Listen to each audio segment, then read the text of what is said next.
अच्छा, रिकॉर्डिंग के बारे में ये है कि मुझे पता करना होगा रिकॉर्डिंग जो है कहाँ सेव हो रही है, उसके बाद मैं आप लोगों को प्रोवाइड कर सकता हूँ।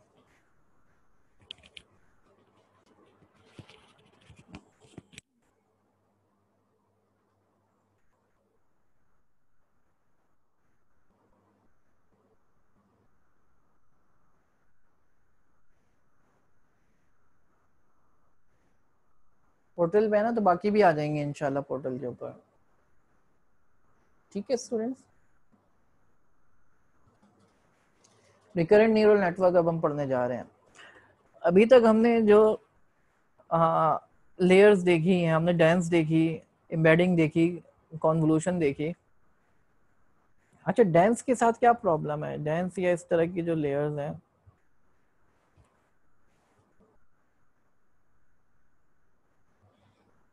कोई क्वेश्चन है? अच्छा, मेरा स्पीकर काम नहीं कर रहा, मुझे 2 मिनट दिएगा, मैं स्पीकर ज़रा चेंज करूँ।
जी स्टूडेंट्स, किसी का क्वेश्चन है?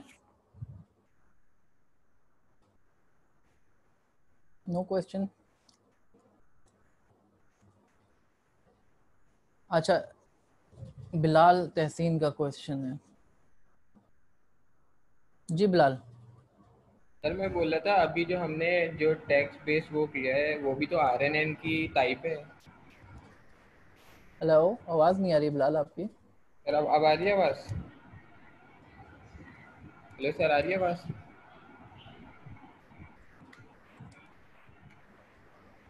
सर आवाज़ आ रही है? जी बिलाल, फिर से बोलें। सर आवाज़ आ रही है अब? मुझे आवाज़ नहीं आ रही, मेरा माइक।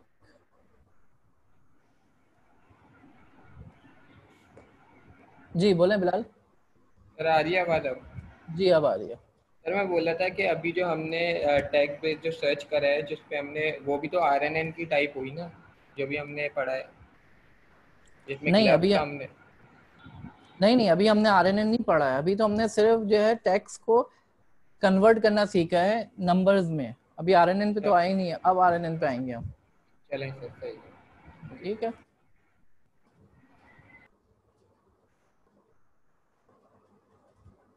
जी उज़ैफा, कोई क्वेश्चन है?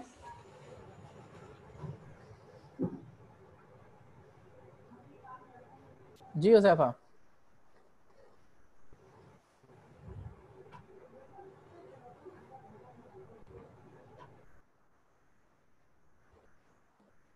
जी सलाउद्दीन।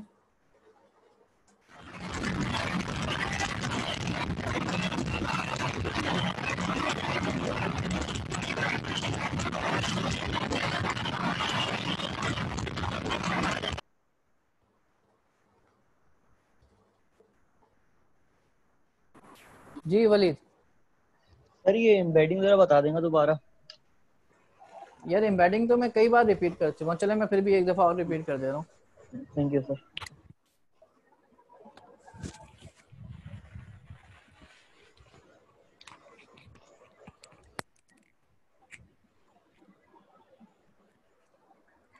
अच्छा जी, एम्बेडिंग पे हमने थोड़ी सी बात कर चुके हैं डिटेल में।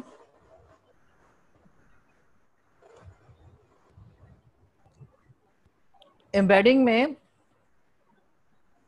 देखिए दो तरीके हैं ना टेक्स्ट को नंबर्स में कन्वर्ट करने के। एक तरीका तो ये है कि आप वन हॉट इनकोडिंग कर दें और बैग ऑफ वर्ड्स की इनकोडिंग कर दें। दूसरा तरीका ये है कि आप एक छोटा वेक्टर जो है, क्योंकि वर्ड वन हॉट इनकोडिंग या वर्ड बैग ऑफ वर्ड्स जो है ये बहुत ज़्यादा स्पार्स होते हैं, इसमें इंफॉर्मेशन बहुत ज़्यादा होती है, काम की इंफॉर्मेशन कम होती है, लेकिन आप जब इसको स्टोर करते हैं तो बहुत साइज लेता है। तो फिर हम क्या करते हैं, कोई छोटे साइज का वेक्टर एलोकेट करते हैं, फिर उसमें सिमेंटिक भी होती है कि जो वर्ड्स एक जैसे मीनिंग के होते हैं वो करीब करीब होते हैं। ये एम्बेडिंग के थ्रू आप करते हैं। अब एम्बेडिंग के दो तरीके हैं, या तो आप प्री ट्रेन एम्बेडिंग यूज़ कर लें या आप अपनी एम्बेडिंग यूज़ कर लें। तो पहले हमने अपनी एम्बेडिंग यूज़ करके देखा, फिर प्री ट्रेन भी करके हमने देखा। अब आगे चलते हैं हम।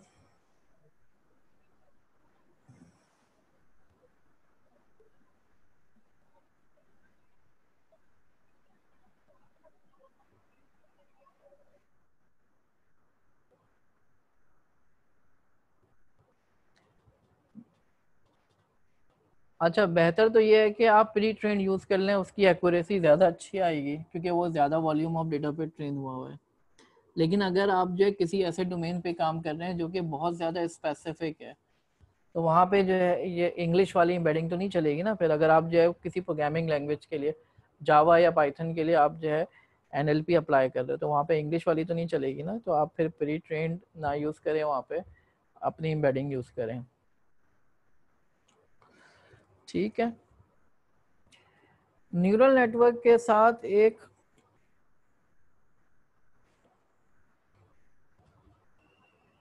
प्रॉब्लम है, डेंस के साथ एक प्रॉब्लम है। वो प्रॉब्लम क्या है, उसकी कोई मेमोरी नहीं होती। ठीक है। फॉर एग्जाम्पल एक जुमला आप पढ़ रहे हो, तो जुमला पढ़ते पढ़ते आपने अगर आधा जुमला पढ़ लिया है तो आपकी जुमले के मुतालिक कोई अंडरस्टैंडिंग डेवलप हो चुकी होती है। जैसे जैसे आप जुमला आगे पढ़ते जाते हो, आप जुमले की मीनिंग पूरी समझते जाते हो, लेकिन पास्ट को देखते हुए, आप सामने रखते हुए फ्यूचर की प्रेडिक्शन कर सकते हो। ठीक है। फॉर एग्जाम्पल अगर आप जो है ऑड या इवन के लिए कोई प्रोग्राम, कोई सॉफ्टवेयर बना रहे हो, मैं समझाने के लिए बता रहा हूँ मेमोरी का क्या मतलब है।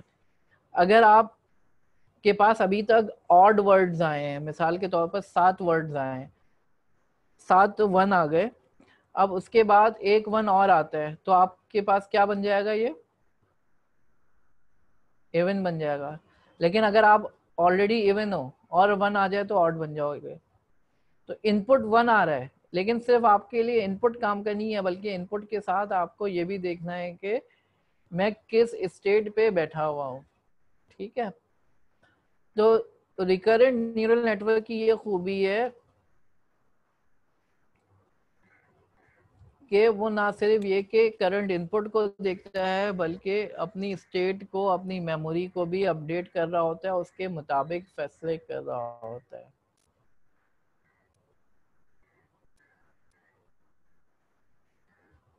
ठीक है। तो न्यूरल नेटवर्क के साथ, डेंस के साथ ये प्रॉब्लम है कि आपको पूरा डेटा एक साथ दो, वरना वो नहीं चलेगा फिर। जबकि जब आप जुमला रीड करते हो तो जुमले में आप sentence by sentence, word by word चल रहे होते हो।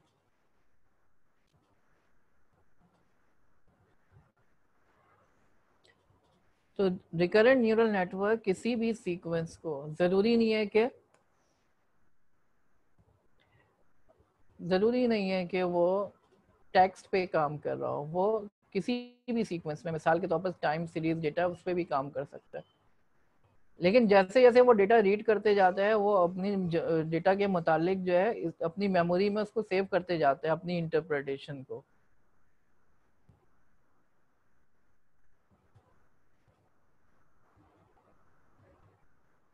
अच्छा, आपका क्वेश्चन है AIC 012428,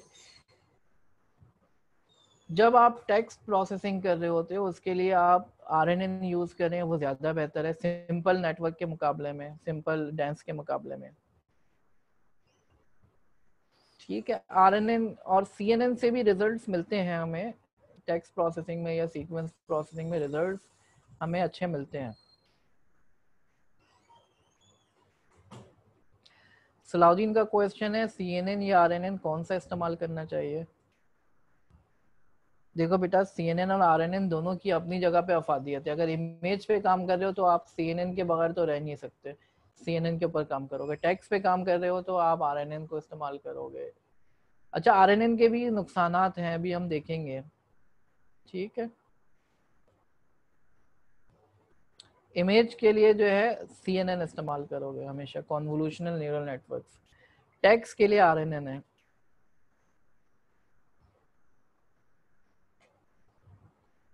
ठीक है,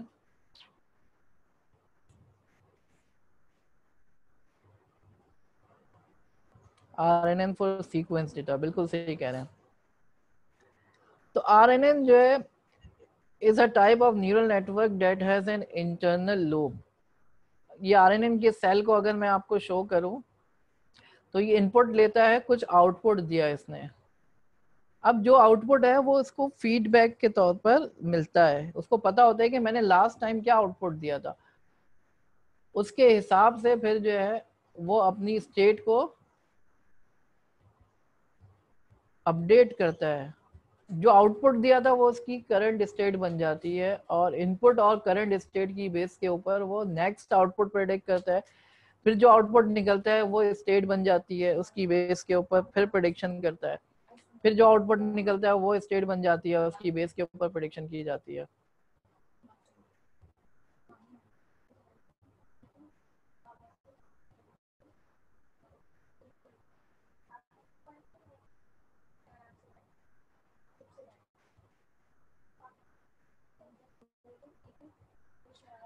अच्छा, फैजान का सवाल है कि ये नेबर न्यूरॉन से वैल्यूज नहीं लेता। ले सकता है बेटा, जब आप स्टैक करोगे, जब आप कई RNN की लेयर्स लगाओगे, बिल्कुल वो कॉन्सेप्ट भी है, नेबर से भी ले रहा होता है, पिछली लेयर से भी वैल्यू ले रहा होता है।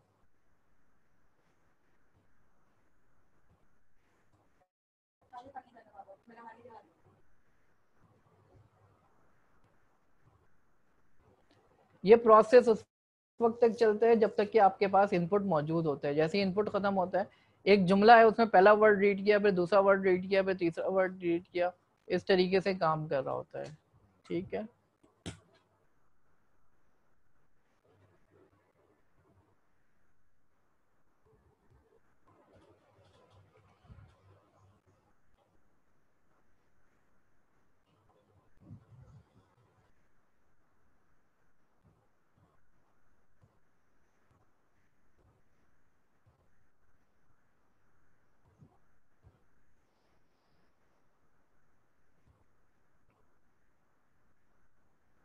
अच्छा देखिए, जो स्टूडेंट्स, ये जो लड्डन जाफरी है, जो जिस नाम से आए हैं स्टूडेंट, अगर आप वाकई स्टूडेंट है PIAIC की तो अपने नाम से आ जाएं, वरना मैं आपको ब्लॉक कर दूंगा, फिर आप पढ़ भी नहीं पाओगे। ठीक है, last warning for you Laddan Jafri, मैं ब्लॉक कर दूंगा तो आप जो है फिर क्लास भी नहीं अटेंड कर पाओगे।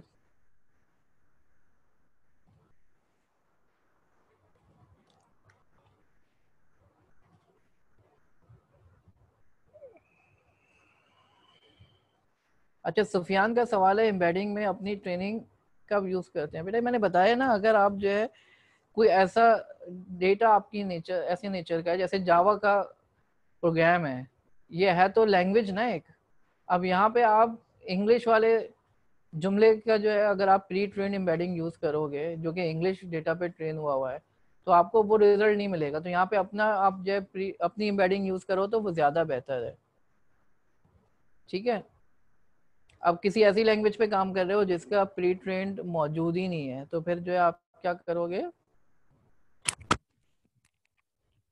फिर आप अपनी एम्बेडिंग यूज करो बजाय इसके कि प्री ट्रेंड कोई एम्बेडिंग उठाओ।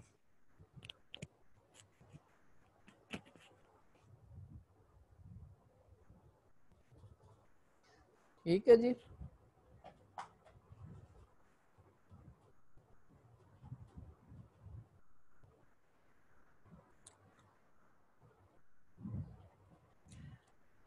अच्छा, वजाहत का क्वेश्चन है जी। वजाहत, अस्सलाम वालेकुम सर।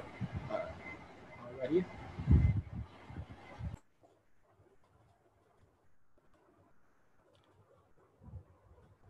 वजाहत कोई क्वेश्चन है?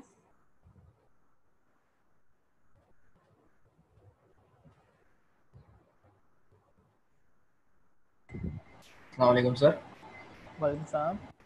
सर मैं ये पूछ रहा था, जैसे हम उर्दू में अगर फॉर एग्जांपल हम कोई टेक्स्ट लेते हैं, जैसे उर्दू पे हम करना चाह रहे हैं एम्बेडिंग, तो इस उस पे स्पेसिफिक डाटा क्योंकि वो ट्रेन हुआ है इंग्लिश पर, तो हम उस पर जो है प्रीटेंड नहीं ले सकते।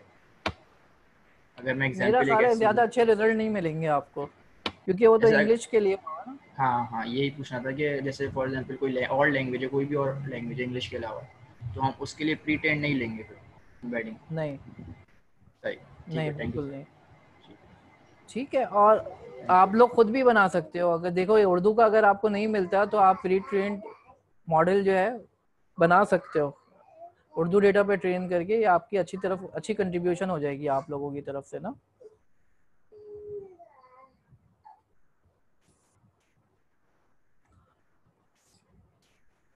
तो आरएनएन किस तरीके से काम करता है, ये सूडो कोड आपके पास आ रहा है, इनपुट रीड करते जा रहा है, इनिशियली 0 स्टेट पर है, और स्टेट जो है अपडेट होगी। फिर पहले तो आउटपुट निकलेगा, आउटपुट दो चीजों की बेस पे निकलेगा, करंट इनपुट और पास्ट स्टेट की बेस के ऊपर आउटपुट निकलेगा।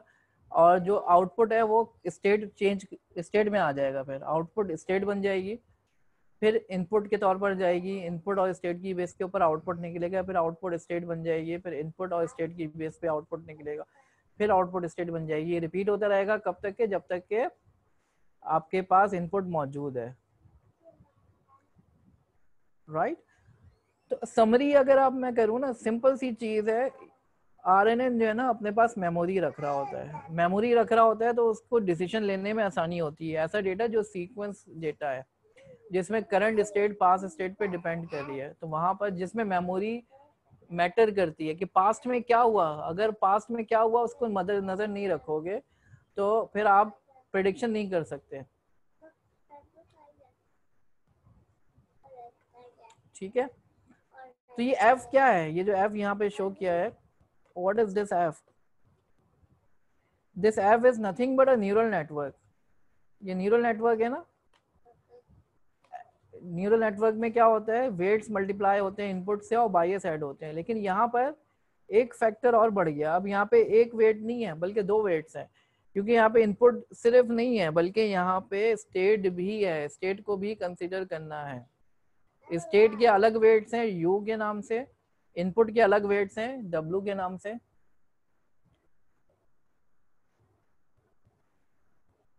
इन दोनों की डॉट प्रोडक्ट निकलने के बाद, बायस ऐड होने के बाद एक्टिवेशन फंक्शन अप्लाई हो रहा है। ठीक है जनाब।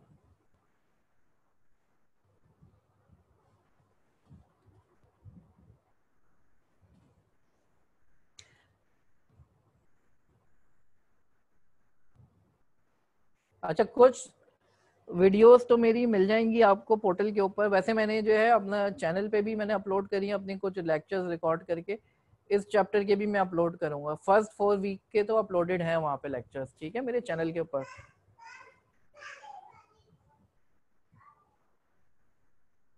मैं अपने चैनल का आपको जो है लिंक शेयर कर रहा हूँ, आप सब्सक्राइब कर लें।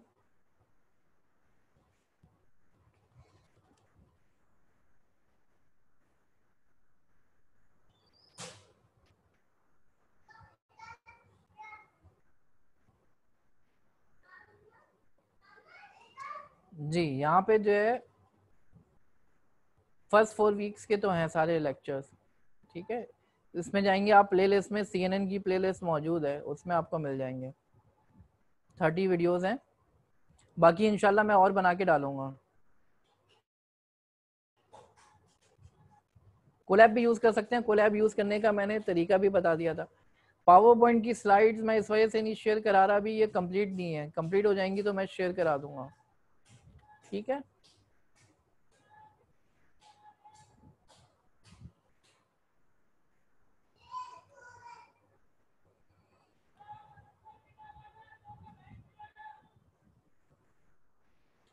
अच्छा रिपीट कर देता हूँ मैं, तो RNN क्या कर रहा है, लूप लगा रहा है, इनपुट रीड कर रहा है 1 बाय 1, डॉट प्रोडक्ट निकाल रहा है, ये दो नंबर्स मल्टीप्लाई हो रहे हैं, वेट और इनपुट मल्टीप्लाई हो रहे हैं। इनपुट को इनपुट के वेट से मल्टीप्लाई किया, स्टेट को स्टेट के वेट से मल्टीप्लाई किया, प्लस बायस ऐड किया और उसके ऊपर एक्टिवेशन फंक्शन अप्लाई कर दिया। यही काम अगली स्लाइड पे भी वैसे ही शो हुआ है। अगली स्लाइड पे अगर आप देखें तो नमपाई को इंपोर्ट किया, कितने टाइम स्टेप्स को कंसीडर करना है, कितने पास्ट में कितने स्टेप पीछे जाके देखना है, input feature, output features, input randomly generate करा है, स्टेट है आपके पास, वेट वेक्टर है इनपुट का, यू जो है ये स्टेट का वेक्टर है और बायस है।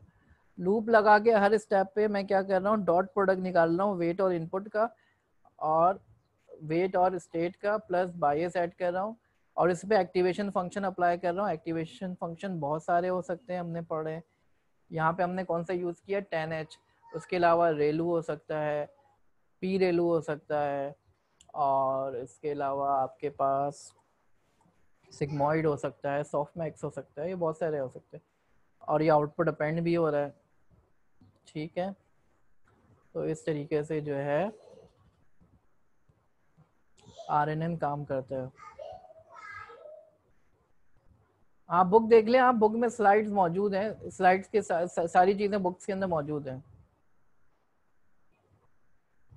एक्टिवेशन फंक्शन से क्या मुराद है यार, एक्टिवेशन फंक्शन न्यूरल नेटवर्क में क्या होता है, पिछली लेयर से जो भी इनपुट आता है वो वेट से मल्टीप्लाई होता है और फिर उसके ऊपर एक एक्टिवेशन फंक्शन अप्लाई होता है। एक्टिवेशन फंक्शन डेटा में नॉन लीनियरिटी को मॉडल करने के लिए इस्तेमाल होता है,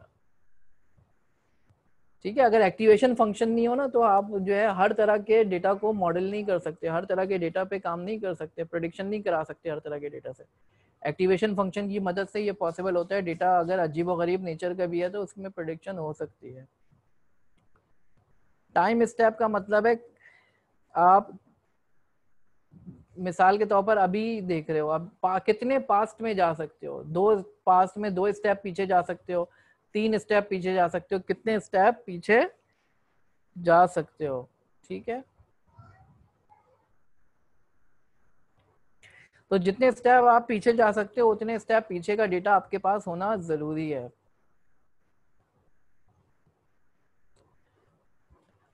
अच्छा 10H इस वजह से लगा रहे हैं, 10H जो है ना, RNN जो है 10H यूज करता है और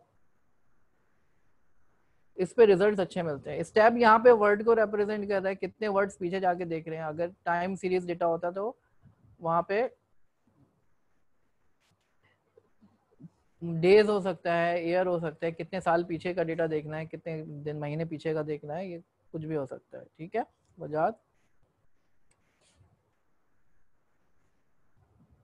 तो RNN जो है एक तरीके का लूप है जिसमें पिछली आइटरेशन की बेस के ऊपर प्रेडिक्शन की जा रही है, ठीक है।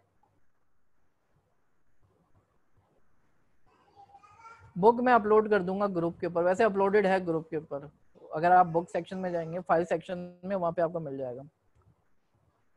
ये जो सारा काम हमने देखा ये कीराज में सिंपल RNN की क्लास के अंदर ये सारा काम हुआ है, ठीक है। अच्छा ये कीरास में जब आप RNN पे काम करोगे आप बैच डेटा पे काम करोगे, यानी आप एक सीक्वेंस नहीं बहुत सारे सीक्वेंसेस ऑफ डेटा दोगे। पहली बात तो ये, ठीक है। तो आप बैच साइज, टाइम स्टेप और इनपुट फीचर दोगे RNN को, ठीक है। RNN में आप क्या बता रहे होगे, इनपुट फीचर्स बता रहे होगे, टाइम स्टेप बता रहे होगे और बैच साइज दे रहे होगे।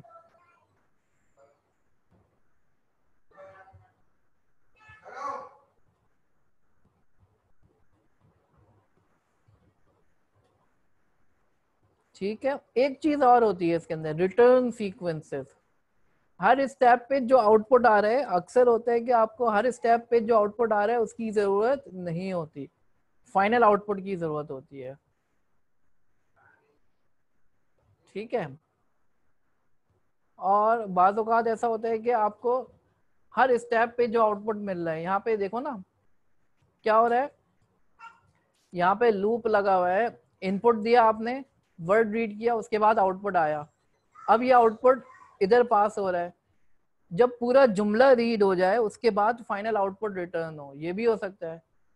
लेकिन ये भी हो सकता है कि हर वर्ड को रीड करने के बाद ट्रांसलेशन परफॉर्म कर रहा हूँ, मिसाल के तौर पर word by word translation perform हो रही हो, तो वहां पे हमें सीक्वेंस की भी जरूरत पड़े, तो फिर इंटरमीडिएट सीक्वेंस की भी जरूरत पड़े, तो आप क्या कर सकते हो, रिटर्न सीक्वेंस को ट्रू कर सकते हो।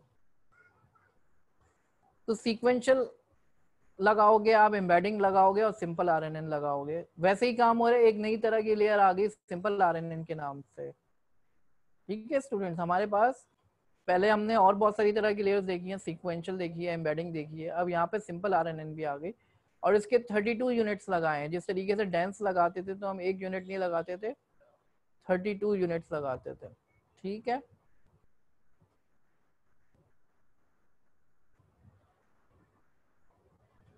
तो हमारे पास एम्बेडिंग के अंदर 32 है और हर 32 डायमेंशन का है और मैक्सिमम वर्ड्स जो है 100,000 है, तो 320,000 पैरामीटर्स हो गए। राइट,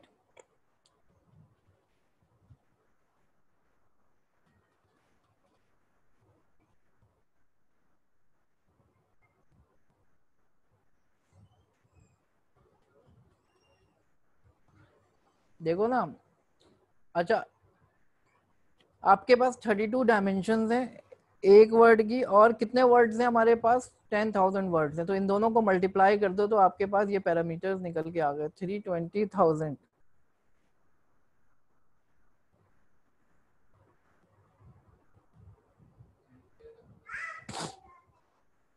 ठीक है, अब आप रिटर्न सीक्वेंस करोगे, ये भी कर सकते हो आप, यानी हर टाइम स्टेप के ऊपर जितना वो पीछे जाएगा, हर टाइम स्टेप के ऊपर जो है, जो जितने वर्ड्स रीड करेगा वो, उसके हिसाब से जो है एक आउटपुट सीक्वेंस भी जो है सेव हो रही है। तो इसकी डायमेंशन बढ़ गई, इसकी डायमेंशन में एक डायमेंशन और बढ़ गई, तो ये 3 डायमेंशन का हो गया। पहले कितने डायमेंशन का था, 2 डायमेंशन का था, ये 2 डायमेंशन का था, सिर्फ फाइनल आउटपुट आ रहा था 32। ठीक है, अब यहाँ पे क्या आ रहा है, नन बाय 32, क्योंकि ये इंटरमीडिएट स्टेप्स की सीक्वेंसेस को भी सेव कर रहा है। ठीक है, अच्छा, बाज़ औक़ात जो है आप एक सिंपल आरएनएन नहीं लगाते, बल्कि बहुत सारे आरएनएन को एक साथ जोड़ देते हो।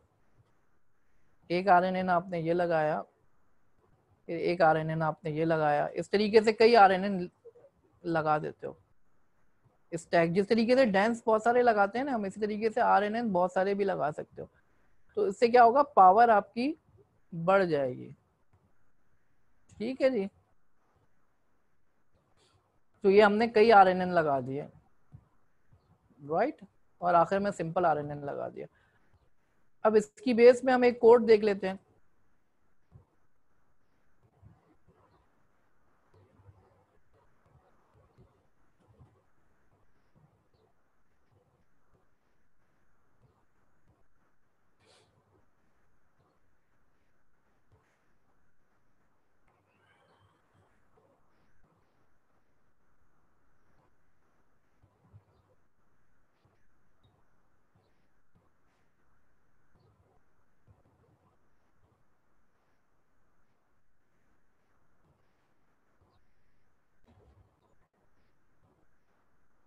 RNN को इस्तेमाल करते हुए IMDb को ट्रेन करा रहे हैं।